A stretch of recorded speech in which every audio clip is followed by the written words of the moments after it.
Good evening to all the BC Cadet fans out there. Christian Go Kel, glad to have you with us here on this very important Tuesday evening as we are joined by the head football coach of the Benedictine Cadets himself, Coach Britt, as we are going to release the 2022 football schedule for the defending state champion Benedictine Cadets, coming off that 4A state championship and an offseason that saw a lot of change in terms of the region, and then a huge turnover in terms of the stars that we're going to see out there on the field for the Cadets. So to catch us up with all of the happenings with those guys out there, what the team's looking like as they're getting ready for spring, the head football coach of your Cadets, Coach Britt. Coach, I know it's been an eventful offseason for you already, getting ready and spending some time up in Athens as a keynote speaker, and now getting ready to put the pads back on. Yeah, it has been, Christian. First of all, good evening, and very excited about this schedule and what we're about to put out and what we got coming. But it has been. We signed a number of guys. We'll have a few more guys signed here before we get to May, and then of course we've been working hard as a coaching staff, getting ready for spring practice and summer. And as everybody knows now, it's a year-round thing. You don't start when football starts. It's a year-round activity. Absolutely, Coach. And we mentioned it there. Some of the guys you're replacing, it's when you lose every now and then, you're going to lose quarterbacks, and you're going to lose wide receivers, and you're going to lose linemen. But when you have a group like this one, with as special as they were, all the stories that we're going to be talking about forever that they help produce, it's got to be an interesting transition, an interesting challenge for you as a coach and for a lot of the guys on the team to fill those shoes. It definitely is. And first of all, I want to say we will not replace this group. That was a unique group and very special. And, but what we will do is reload with good talent and bring in guys, but it will be different. And it's just going to be, be very different. I want a couple of things about that. One, we will never have a situation when you can watch two quarterbacks like we had warm up before a game or a halftime. That was, there are major Division I programs that don't have that, and so that was special. Justin Thomas as a human being is special. So, right. And then that group all together and how a lot of them had come up together and what they meant to each other. It's a special group, but we're going to work real hard and we have a group of guys behind them that worked hard and excited to show what they can do. And Coach, some news for you guys over this weekend. Luke Cromenhawk hasn't started a game for you guys as quarterback yet. Played a lot of strong safety, played some tight end for you this past year, but I don't even know, is it a controversy at all? Is he's going to be your quarterback in 2023? But he goes ahead and commits to Florida State. I mean, what does that say about him, as good of a quarterback as he is, that he hasn't started a high school football game, but Florida State, a team that won the national championship not too long ago, was ready to offer him? Yeah, one, you can. That's what kind of talent he has, and I'm proud for him.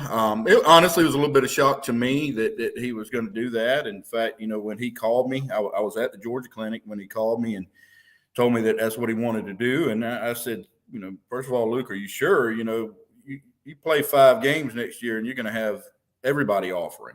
Yeah. And he knew that, and he's excited about what Florida State's done, and they've done a great job with him. And Coach Norvell is an awesome guy. I really have grown to like him. He seems like a very real guy.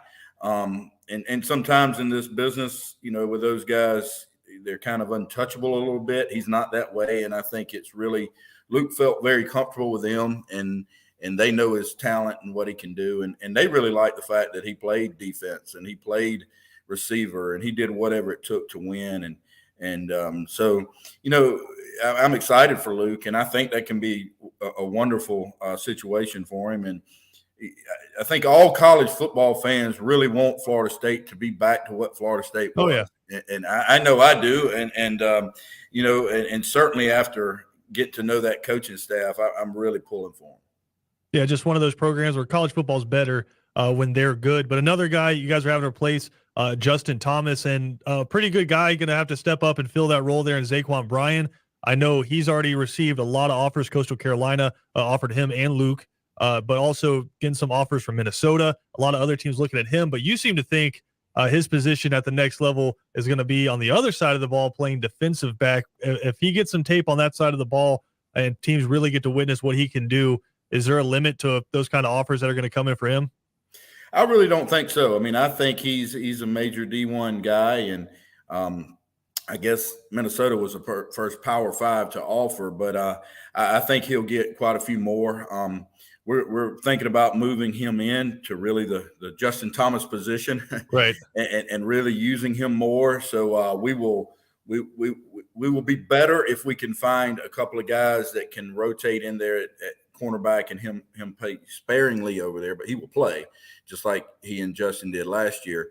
But I feel like he's a better corner at the next level. But he could do any of the above. So many people, it's amazing. So many people are looking for those splits to be 6'2" or better. But Zaquan can certainly do it. He can certainly be an inside guy. He can be a corner. He can be a return man. He's a football player. I hate sometimes they list them as athletes, and that means they're just really athletic. He is an athlete, but he's also a football player. He's the type of dude that likes contact, that likes competing, that will get hit, jump up, and do it again. So I'm excited to see what he'll do. And I'll be honest with you, I'm disappointed in some places for having pulled the trigger on him yet, and I've kind of been letting them know that, to be honest with you. Yeah. I mean, when you just see his speed, he kind of reminds me, just watching him, of James Cook a little bit, where it's maybe measurable wise in the speed, it's not the fastest that you're going to see, but when he's on the field, I don't think there's anybody faster than him. Yeah, no doubt. And he's extremely fluid. Very right. good. The best hips I've seen. I mean, unbelievable when he moves in open spaces. He did run a 10.9 official time the other day on laser, so that's not like that slow at all. No, not even a little bit. So, Coach, on the lines of scrimmage, I know I hate to rat him out here, but Jack Holland, that's the one thing he is always worried about. No matter what team you guys are playing, he's like, man, they're big up front. I know you guys losing some seniors that just took so many important snaps for you guys. Brian Johnson might have been my favorite player on the team last year. Who are some guys you're looking to step up this year, and what's that size looking like going into 2022? Yeah, it's a number of guys that we're looking to step up. We had a second string that honestly would be bigger than last year's group. Now that last year's group wasn't very big, but they were special and had been together for 3 years. And that is a special thing when you can get offensive linemen that play together for a long time. But Andre Dixon is a really big kid that we're looking to step up and do things. Ray Akins, Hunter Odom, just a number of guys that we're looking to step up and be able to play in those positions. So an uberly talented football team coming back in 2022. And I think, Coach, a schedule that suits what this team accomplished and what you guys got coming back. So if you're ready for the BC Cadets fans out there, you ready to drop this 2022 schedule on them? Yeah, let's do it. All right, so here we go. Coach Britt and I are going to break this one down, but there you have it, the 2022 Benedictine Cadet varsity football schedule. And everybody knew about the return trip to Christopher Columbus, so we're going to go through this week by week. But, Coach, if you look there towards the latter end of September, there's a name on there that a lot of football fans around the country will recognize, but maybe you say, when did BC schedule them? Bowls added to the schedule, man. You already had Ware County on there. You already had Christopher Columbus, just making it like the SEC West out there. Yeah, no doubt. I mean, we were sitting there and we'd put out that we were looking for games, and I really couldn't afford and didn't want to go to another overnight game. So, we were talking, and finally I got the actual direct number of the head coach at Bowles, and I just said, you know what, why not? I texted him. He said, Coach, actually, we have an opening that week that you're looking for. And I said, let's do it. Let's do this thing. So, it's maybe not very smart of me to go we're going to Miami to play Columbus. We're going to Ware County, and then we're going to Jacksonville to play Bowles. So we will know what kind of team we have, I can assure you. Oh, absolutely, Coach. And moving in to a new region, we're going to dive into all of that as we go through this schedule here. But starting off with Toombs County, heading up there for the scrimmage this year after being hosting a scrimmage last year before the season. Just a good chance to play a good football team and get some reps in before you dive into the schedule. Yeah, definitely.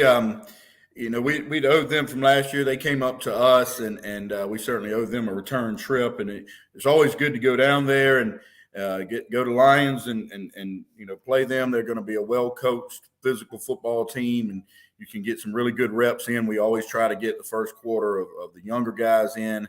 So it'll be great for us to see what we've got, and always great to get one of those hamburgers from their concession stands too before you leave. So I look forward to that. We've always had a good tradition with Toombs.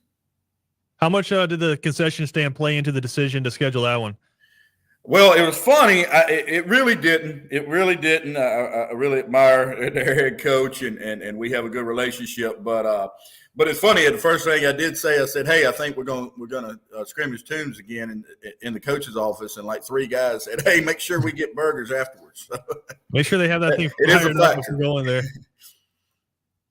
That's exciting. So headed up to Toombs, and then when you kick the season off, Coach, I can already hear the fans in the stands saying, "Oh, this is important. This is a region game."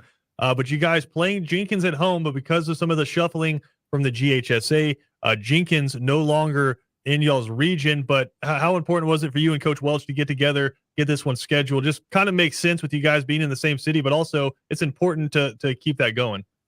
Yeah, it is important.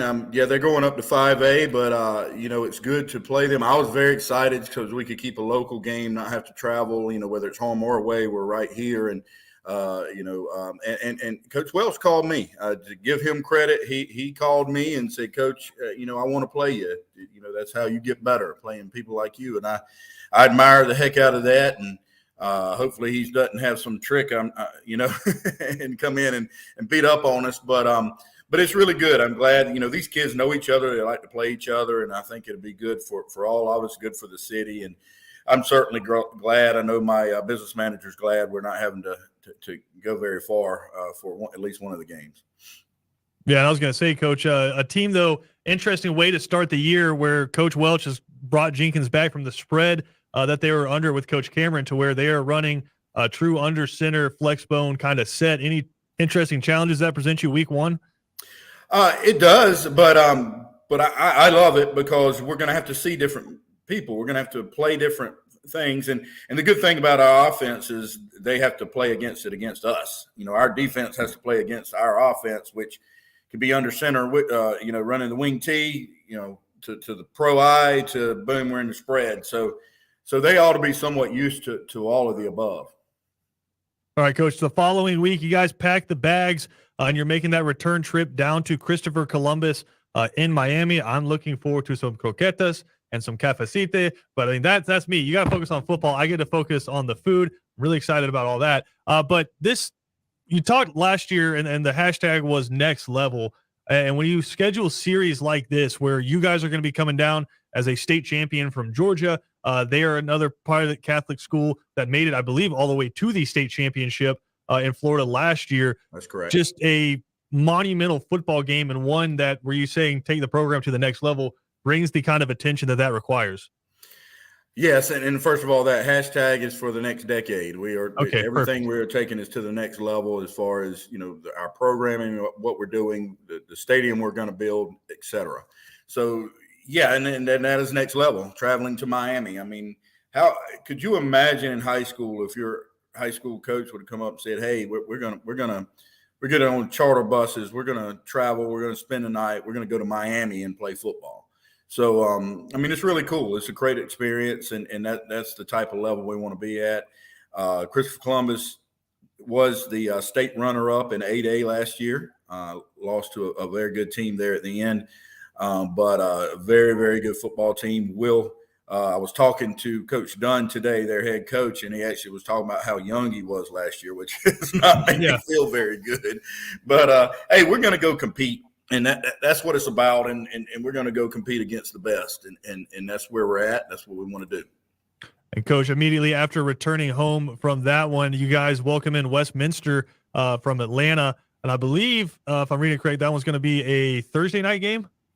No, Westminster will be a Friday night game. Okay. Maybe I'm just terrible at math, or maybe that doesn't go to 31. Either way, it works. So that's going to be a Friday night game against Westminster. What was the conversation that made that one happen, and are you guys making a return trip back up there next year? We will go back up there next year and play them at their house next year. And yeah, I mean, it's another quality football team. They're moving up to 4A, I believe. So for them, it'll be a good game. They're coming to Savannah for Labor Day, and could be good for their fans. And it's for them. From talking to him, it was kind of the same type of trip that we're talking about with the Bowls or with the Christopher Columbus. Going somewhere, playing somebody different, playing somebody good, and kind of seeing where you're at as a program. And then the week after, I know a lot of fans will be excited about this because I was at St. Patrick's Day with a lot of Benedictine people, and they were still talking about this next opponent, saying it was the best high school football game that they had ever seen, which I was like, that was a good game. But there's some good ones in the playoffs too. Maybe it's a little bit different for us because we get to enjoy it and you're on the field having heart palpitations. But right. For whatever reason, you scheduled Ware County again. They're coming back up to Memorial Stadium this time. Is this just going to be a continuing series? I don't know, but Coach Strickland and I have a very good relationship, and we see each other all the time at different clinics and functions. And I wouldn't be surprised if we continue to play. They're going to be very good. I know that, but we're going to be good. So yeah. That's the whole idea, is to compete and play people that will make you better. Obviously, Ware County will make you better and when you play them. So I'm excited. I'm excited to do that. And I'm not the type we got them. We got them this past year, and I'm not the type to just walk off with that. Yeah. I think that's BS a little bit, to be quite honest with you. I've had people do it to me and do it to me this year. But I'm not going to do that. Let's go play again. And if they get us, they get us. If we can get them, great for us. So I got to ask though, just going back to that point, because again, talking to those guys on St. Patrick's Day, I was like, they played Marist in a really tight one. North Oconee was tight. Hell, the state championship was a really good game, but for whatever reason, everybody keeps coming back to that one. Was that, if you go back and you get like the enjoyment factor for you going back and getting to watch a game knowing that you won it, was that number one for you last year? Or it's got to be the state championship, right? Number one for me, the state championship. That's going to always be the case. Probably the best game, if I just kind of step away from it, and the best game to me would be the Marist game. That was a slugfest, yeah. Clean, well coached by both sides football game. And but the Ware County, I mean, I can see it. There's a lot of fireworks, right? 49 to 42, two major Division I quarterbacks, et cetera, et cetera. So I could see why that people look at that as such a great game, because it was a incredible game. And in fact, we were talking about it. We were up at the clinic this weekend talking about it, and and I was ragging on Coach Phillips a little bit and said, yeah, remember when we got the ball back and I said, hey, let's run this thing out, right? And you threw the touchdown pass to Justin Thomas. He said, I swear, Coach, I didn't hear you say that. I'm like, well, selective hearing. But again, just an awesome return trip. So we talked about it. You're playing Toombs County in the scrimmage. Jenkins is going to be a really good team next year, running that flexbone set. Then you're at Christopher Columbus, heading to Miami, welcome Westminster back home, and then you head out to Waycross to play at their Memorial Stadium to play Ware County. And we've spoken about this so many years in the past, Coach, where through those 4 games, if you got holes, you're going to know where they are before you head into that bye week. Yeah, definitely. You're going to know. And that's the key, is you play teams that are going to expose you so that you can work on it. You can maybe move some people, maybe get some younger guys in, whatever the case may be. You can make those adjustments, before you get to the latter half of your season and certainly before you get to the playoffs. And then immediately following the bye week, you guys head to Jacksonville to take on Bowls. As we mentioned, when you schedule these and you're down there and you're on the field with these guys and you're talking to them, because again, you're heading to Miami to take on Christopher Columbus and Bowls to take on Jacksonville. How much communication goes on back and forth between you and the other coaching staffs, not just about football stuff, but just about program building and how they execute what they do? Probably not enough. I would like to do it more. The problem is, once you get into the season, it's just so hard to really do that. Now, what you do is you develop a relationship so that later on, like I mentioned, Coach Strickland, we'll see each other at a clinic and we'll just immediately gravitate to each other and start talking. And, hey, man, what do you think about this? And what do you do with this? And So I guess it just starts a relationship that then you start talking about things that you can really learn from. And that's how I've learned the most, just sitting and talking to other coaches that have similar type programs, and you really can learn so much. And again, a huge matchup and just another one of those marquee next level games for y'all as y'all take on Bowls. All right. After that, it is nothing but region football, Coach, and a little bit different scenario this year as y'all are 3-4A, but now it's not just playing region games for seeding. There's going to be some teams from the region that don't get to make the playoffs as the GHSA shifted around a bunch and some teams got reallocated to different divisions.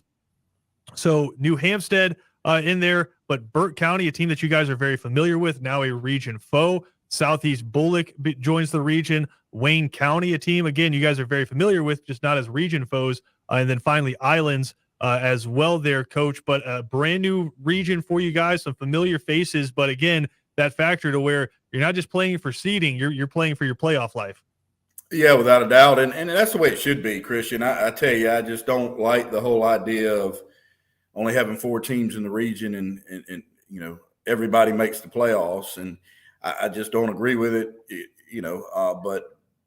so I think it's good that we have to fight for that. And yes, some very good teams. I mean, adding Burke County, we know what Coach Parker does. I'm a longtime friend with Coach Parker, and he runs an incredible program, and they're going to be tough. They're always going to be tough. Right. And they're going to be well coached and play hard and have good athletes, et cetera, et cetera. So, that adds something really different with Southeast Bullock. They're going to be good. You got a new coach in that's doing a great job, and they're growing as a school, getting a lot of new kids in. And then Wayne County will be Coach Shaw is going to do a great job. I think he's going to bring a new level of excitement to the area, and so it's going to be a major challenge for us, along with the other 2 schools that we've been playing. Yeah, and Coach Prentup doing a great job there at Islands as well. But I did want to talk about Coach Shaw there because for the fans out there saying, Shaw, that sounds familiar. Yeah, that's Jabo Shaw of Georgia Southern fame and has done a really good job in the high school ranks going around and most recently up at Flowery Branch and then heads down here to take over for a guy, Coach, where I don't know if many guys have the resume that Ken Cribb had before he retired, but it is exciting to see a guy like, I know you have to compete with him, but that's to make you happy as a competitor to see a guy like Jabo Shaw come down and see what he can do with that Wayne County program. Yeah, definitely. Jabo's going to do a great job. I know Jabo, and he coached up at Raven County with Gunner Stockton, and right.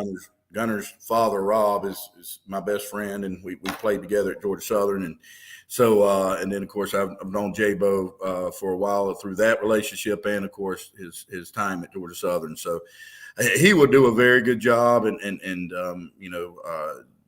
sometimes that young blood coming in can just really, really get people excited. And boy, did they have some big dudes at Wayne last year. I mean, that was you ain't lying. Team.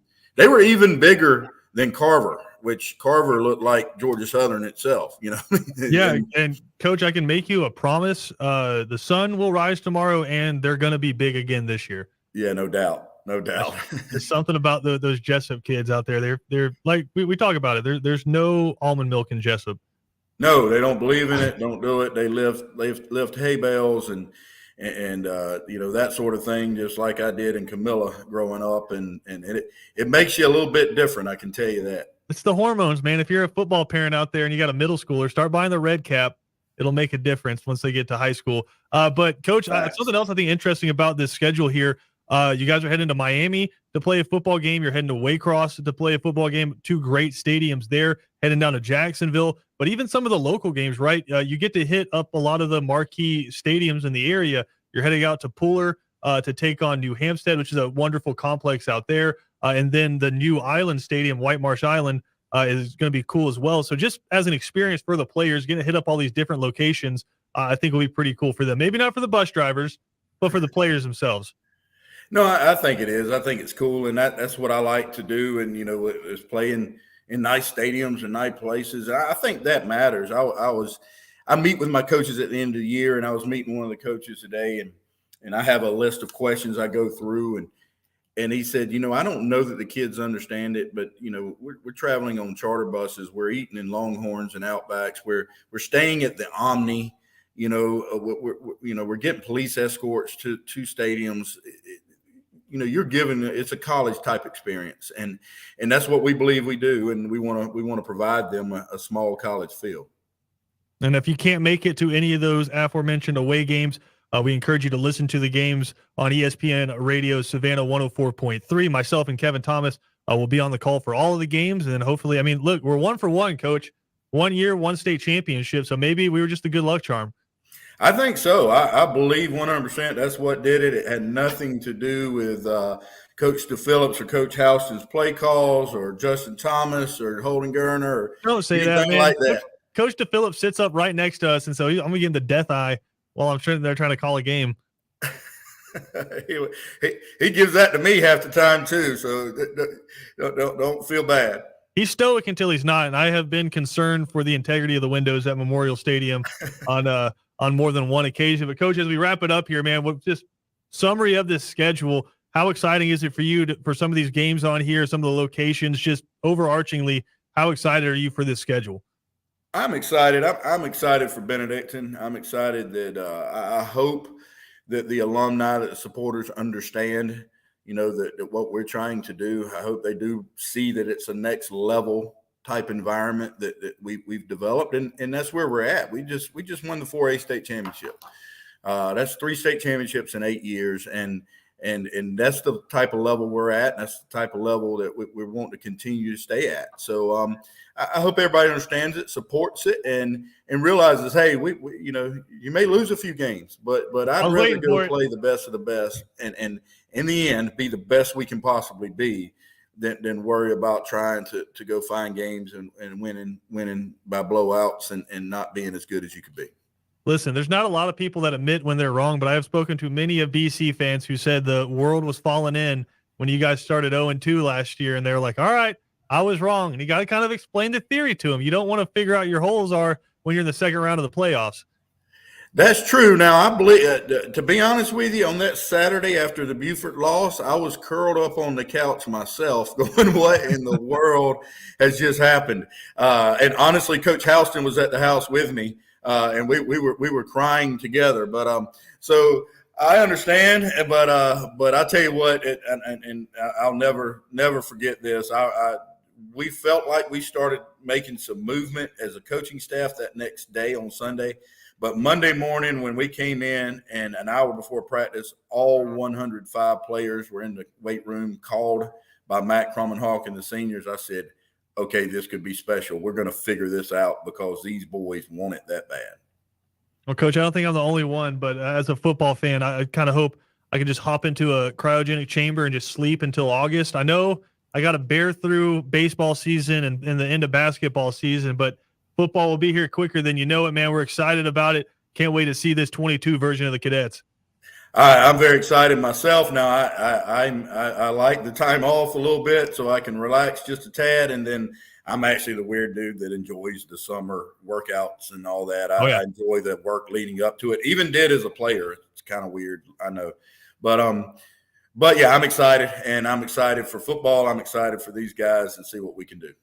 Absolutely. Coach Danny Britt kind of stays with us tonight as we break down the 2022 schedule. Just an amazing schedule. Coaches did a wonderful job putting this one together. I can't wait to call every single one. Coach, we'll talk to you soon, man. Thanks for taking the time.